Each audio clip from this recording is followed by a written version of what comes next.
हे अमर बोल पग पंथ खोले, अमर बोल पग पंथ खोल, बिगड़ी को बनाने वाला है, सद्मार्ग दिखाने वाला है।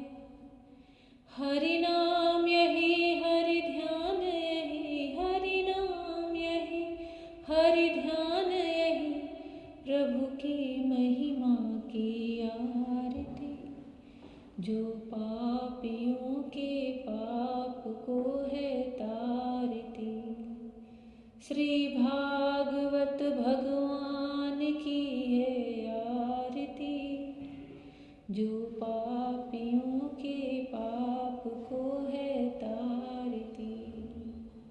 जय श्री कृष्णा, जय श्री कृष्णा। मेरी सोल फैमिली आध्यात्म आपके अपने चैनल पर मैं नंदा आप सबका बहुत बहुत स्वागत करती हूँ। अजामिल जैसा पापी नराधम भगवान के सिर्फ एक नाम से तर गया, और वह भी भगवान को नहीं पुकारा था, उसने मोहवश अपने पुत्र को पुकारा था। इतना सुंदर प्रसंग, इतनी सुंदर कथा श्रीमद् भागवत महापुराण में संपन्न हुई है। आप जो लोग भी इसे सुन रहे हैं, इसे पूरा अवश्य करें, संपूर्ण पाठ करें, ताकि आपको श्रीमद् भागवत महापुराण के संपूर्ण पाठ का फल प्राप्त हो। श्री हरि आपसे प्रसन्न हो। जाने अनजाने में हमसे जो भी गलतियाँ होती हैं, जो अपराध होते हैं, जो पाप होते हैं, श्रीमद् भागवत महापुराण के श्रवण से, चिंतन से, कथन से वह सब कट जाते हैं। भगवान श्री हरि की भक्ति हमारे हृदय में उदय होती है, प्रेम उदय होता है, वो हमारे हृदय में स्फुरित होते हैं, हमें अपना अनुभव कराते हैं, श्री कृष्ण की बांसुरी सुनाते हैं। भगवान श्री कृष्ण सबको अपनी निर्मल भक्ति प्रदान करें।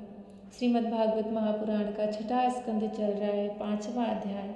श्री नारद जी के उपदेश से दक्ष पुत्रों की विरक्ति तथा नारद जी को दक्ष का शाप। श्री नारद जी अनायास कहीं नहीं जाते थे, वह जहाँ जाते थे वहाँ पर किसी न किसी ध्येय से जीव का कल्याण करने के लिए ही जाते थे। जैसे कि प्रहलाद, ध्रुव, यह सब नारद जी के ही उपदेश से भगवान श्री हरि को सिर्फ 5 वर्ष में ही प्राप्त कर लिए थे। श्री सुखदेव जी कहते हैं, नारद जी को बारंबार भक्त वत्सल, भक्त शिरोमणि, भक्तों में सबसे श्रेष्ठ और भगवान श्री हरि के सबसे प्रिय नारद मुनि को बारंबार प्रणाम है।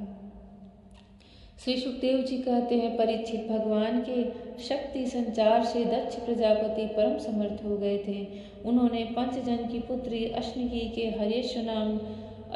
से हरेश्वर नाम के 10,000 पुत्र उत्पन्न किए। राजन, दक्ष के सभी पुत्र एक आचरण और एक स्वभाव के थे। जब उनके पिता दक्ष ने उन्हें संतान उत्पन्न करने की आज्ञा दी, तब वे तपस्या करने के विचार से पश्चिम दिशा की ओर गए। पश्चिम दिशा में सिंधु नदी और समुद्र के संगम पर नारायण सर नाम का एक महान तीर्थ है। बड़े बड़े मुनि और सिद्ध पुरुष वहाँ निवास करते हैं। नारायण सर में स्नान करते ही हरेशु के अंतःकरण शुद्ध हो गए, उनकी बुद्धि भागवत धर्म में लग गई। फिर भी अपने पिता दक्ष की आज्ञा से बंधे होने के कारण वे उग्र तपस्या ही करते रहे। जब देवर्षि नारद ने देखा कि भागवत धर्म में रुचि होने पर भी ये प्रजा वृद्धि के लिए ही तत्पर है, तब उन्होंने उनके पास आकर कहा, अरे हरेशो, तुम प्रजापति हो तो क्या हुआ? वास्तव में तो तुम लोग मूर्ख ही हो।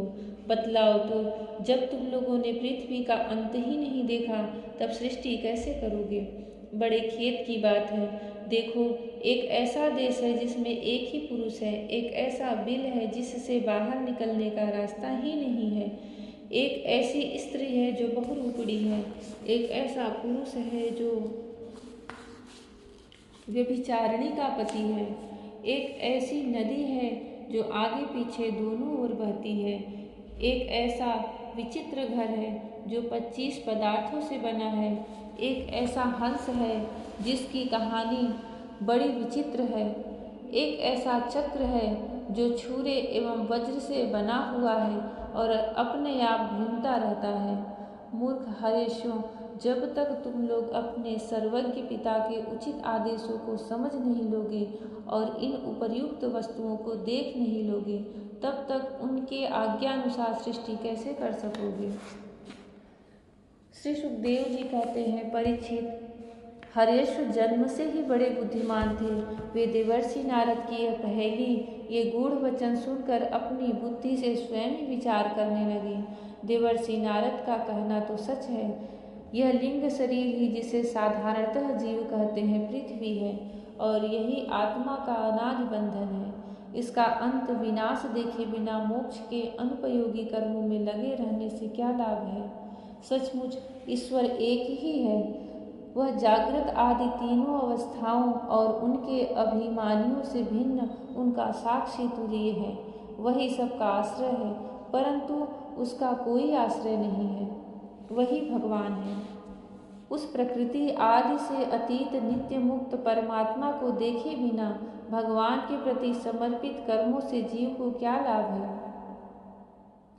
भगवान के प्रति असमर्पित कर्मों से जीव को क्या लाभ है। जैसे मनुष्य बिल रूप पाताल में प्रवेश करके वहां से नहीं लौट पाता, वैसे ही जीव जिसको प्राप्त होकर फिर संसार में नहीं लौटता, जो स्वयं अंतः ज्योति स्वरूप है, उस परमात्मा को जाने बिना विनाशवान स्वर्ग आदि फल देने वाले कर्मों को करने से क्या लाभ है।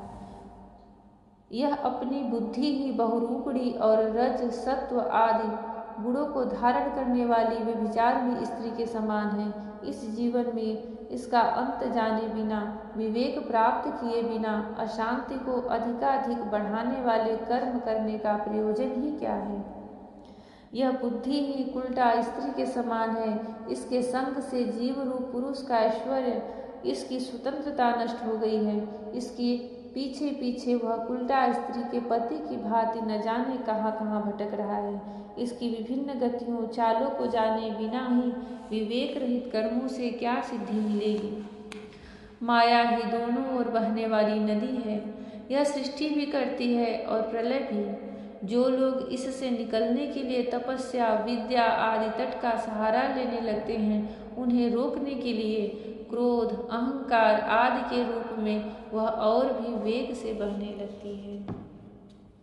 जो कोई भी भगवान को प्राप्त करना चाहता है, भगवान के मार्ग पे चल जाता है और उसे चलने के लिए प्रकाश रूप से जो तपस्या, विद्या आदि तट का जो सहारा लेने लगते हैं, उन्हें रोकने के लिए यह माया, क्रोध, अहंकार आदि के रूप में और भी वेग से बहने लगती है, ताकि वह जीव अपने मार्ग से उल्टी दिशा में बहे। जो पुरुष उसके वेग से विवश एवं अनभिज्ञ है, वह मायिक कर्मों से क्या लाभ उठावेगा। यह 25 तत्व ही एक अद्भुत कार्य, यह 25 तत्व ही एक अद्भुत घर है। पुरुष उनका आश्चर्यमय आश्रय है। वही समस्त कार्य कारणात्मक जगत का अधिष्ठाता है। यह बात न जानकर सच्चा स्वातंत्र्य प्राप्त किए बिना झूठी स्वतंत्रता से किए जाने वाले कर्म व्यर्थ ही हैं।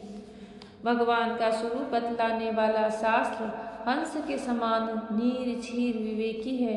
वह बंध, मोक्ष, चेतन और जड़ को अलग अलग करके दिखा देता है। ऐसे आध्यात्म शास्त्र रूप हंस का आश्रय छोड़कर उसे जाने बिना बहिर्मुख बनाने वाले कर्मों से लाभ ही क्या है। जय श्री कृष्ण। भगवान की भक्ति में कोई भी चलने का जैसे ही प्रयास करता है, उसके अंदर की जो इंद्रियां होती हैं, क्रोध, अहंकार, मोह, लोभ, उसे बरबस रोकने का प्रयास करती हैं, ताकि यह जो जीव है उसकी मुक्ति न हो। वह माया में ही रहे, भोगों में ही रहे और जन्म पर जन्म लेता रहे। पर जो विवेकवान होते हैं, अपने लक्ष्य में दृढ़ होते हैं, वह उन वेगों को पार कर जाते हैं और फिर उस शांति को प्राप्त करते हैं, उस मोक्ष को प्राप्त करते हैं। और यह विवेक बुद्धि भक्ति से ही होता है। भगवान श्री कृष्ण सबको वह विवेक बुद्धि वह आत्मज्ञान प्रदान करे। जय श्री कृष्ण। राधे राधे। जय श्री कृष्ण। हरि ओम।